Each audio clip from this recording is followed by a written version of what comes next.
Welcome students. In this lecture video I will be teaching you the types of gear trains.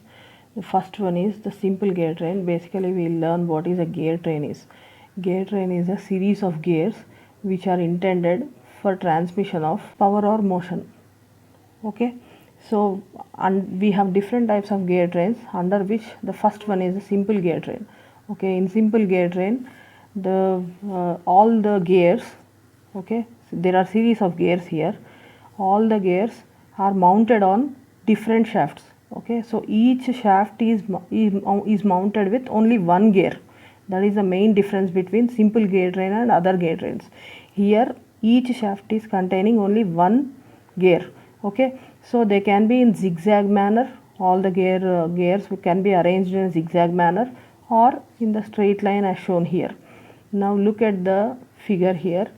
We have first gear here. This is the driving gear. Okay, so because it is moving in counterclockwise direction, okay, and its teeth are engaged with the second gear, the second gear will be moving in opposite direction to that of the first. Okay, when this is moving in counterclockwise direction, because its teeth, both the teeth are all the teeth are engaged, right? So when this is moving like this, automatically the second one will move in the opposite direction.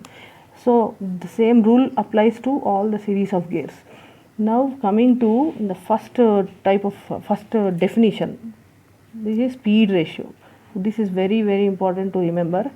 Speed ratio is the ratio of speed of driving shaft to the speed of driven shaft. Okay, so what is driving shaft here? It is 1. Okay, if you consider only these two gears, it is 1 and 2. This is driving and this is driven. For a gear train it is different again. The driving shaft is 1 and the driven shaft is 5. Okay, so here this ratio can be either negative or positive.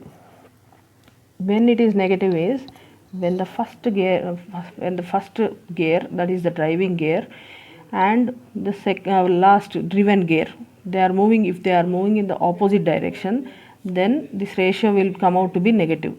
If both the gears are moving in the same direction, then it is positive, the ratio will be positive. Okay, and the other is another important term is train value, which is nothing but the reciprocal of speed ratio.